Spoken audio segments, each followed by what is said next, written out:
오늘 본문 느헤미야 12장은 크게 둘로 나눌 수 있습니다. 첫 번째는 1절에서 26절까지 제사장과 레위 사람들의 가계를 조사한 내용이고, 다음으로 두 번째는 27절부터 43절까지 성벽 봉헌식 장면을 보게 됩니다. 먼저 첫 번째 제사장과 레위 사람들의 가계를 조사한 내용을 보면 1절에서 7절까지 스룹바벨 그리고 대제사장 예수아와 함께 돌아온 제사장들과 형제들의 명단을 보게 됩니다. 다음으로 8절에서 11절까지는 대제사장 예수아의 자손들을 기록하였습니다. 그들 중에 마따냐는 형제들과 함께 찬송하는 일을 맡았습니다.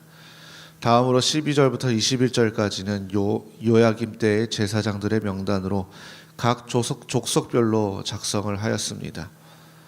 이들이 하는 행동과 일을 보면 주님을 찬양하고 감사하는 일과 그리고 문지기로서 문안의 곳간을 지키는 일을 하였습니다.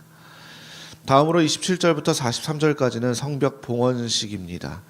그 내용을 보면 각처에서 온 레위 사람들이 감사와 노래, 제금과 비파와 수금을 연주하였습니다. 다음으로 합창단이 있었고, 정결의식을 행하였을 때 제사장들과 레위 사람들 그리고 백성과 성문과 성벽을 정결하게 하였습니다. 그리고 유다 방백들과 찬송하는 자들을 둘로 나눠서 오른쪽과 왼쪽으로 성벽 위를 행진하였는데, 오른쪽으로 행진하는 자들의 명단이 32절부터 37절까지 나와 있었고, 또한 왼쪽으로 행진하는 자들은 38절에서 39절까지 기록되어 있습니다. 이 두 무리가 하나님의 전에 서서 함께 큰 제사를 드리고 즐거워합니다. 그리고 이 즐거움은 바로 하나님께서 주신 것을 보게 됩니다. 43절 말씀을 같이 읽도록 하겠습니다. 이 날에 큰 무리가 큰 제사를 드리고 심히 즐거워하였으니 이는 하나님이 크게 즐거워하게 하셨습니다. 부녀와 어린아이도 즐거워하였으므로 예루살렘이 즐거워하는 소리가 멀리 들렸느니라. 이처럼 아이도 즐거워하는 이 예루살렘의 소리가 멀리까지 들립니다. 함께 즐거워한 유다 사람들이 그들이 섬기는 제사장들과 그리고 레위 사람들에게 거제물, 처음 것 그리고 11조를 드립니다. 그 이유는 바로 제사장과 레위인들이 하나님을 섬기는 일에 힘썼기 때문입니다. 47절 말씀을 같이 읽도록 하겠습니다.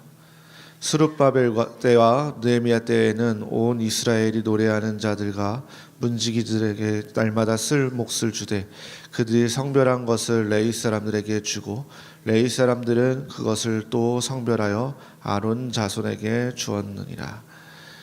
이처럼 당시 백성들은 사역자들에게 구별된 것을 드리며 감사하였고 사역자의 생활을 감당했습니다.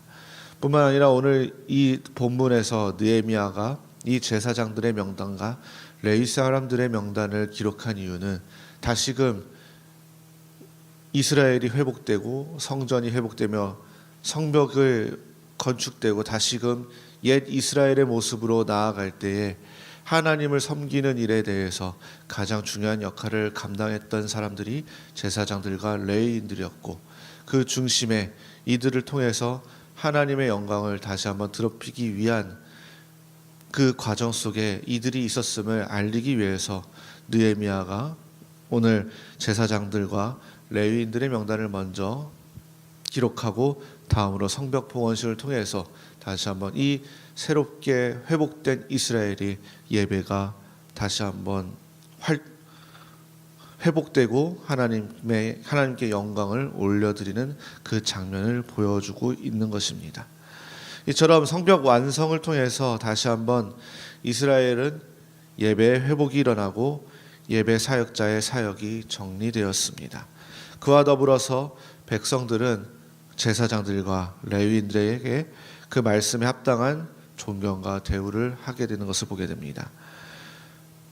오늘 말씀을 우리의 삶에 적용해 본다면 이처럼 성벽 봉헌식을 통해서 다시 한번 회복이 되는 장면을 보게 되면서 우리의 삶에 우리의 영적인 성벽이 다시 한번 재건되어지고 그 삶에 예배가 회복되어지는 것을 다시 한번 우리가 말씀을 통해서 생각해 봐야 할 것입니다. 수많은 유혹들 앞에서 우리의 모든 영적인 성벽들이 무너질 때가 있고, 그것을 다시 한번 재건하면서 살아갈 때에, 그것이 재건되었을 때 우리의 삶의 예배가 다시 한번 회복되어져야 한다는 것을 다시 한번 오늘 말씀을 통해서 우리는 살펴볼 수 있었습니다. 뿐만 아니라 우리의 그 삶이, 우리에게 드려지는 그 예배를 통해서 다시 한번 하나님께서 우리에게 우리의 영의 성벽을 재건시키시고 우리의 예배를 받기를 원하시는 것을 우리가 살펴볼 수 있습니다. 그런 가운데 온전한 예배와 거룩한 교회가 회복되면 목회자에 대한 존경뿐만 아니라 우리 주변에 있는 성도들 간의 그런 존경하는 마음도 따라오게 된다는 것입니다. 그러기에 오늘 말씀을 통해서 교회와 예배를 삶의 중심에 두고 교회를 사랑하시고 주님의 종을 존경하는 삶을 살아가시는 저와 성도님들 되시기를 바랍니다.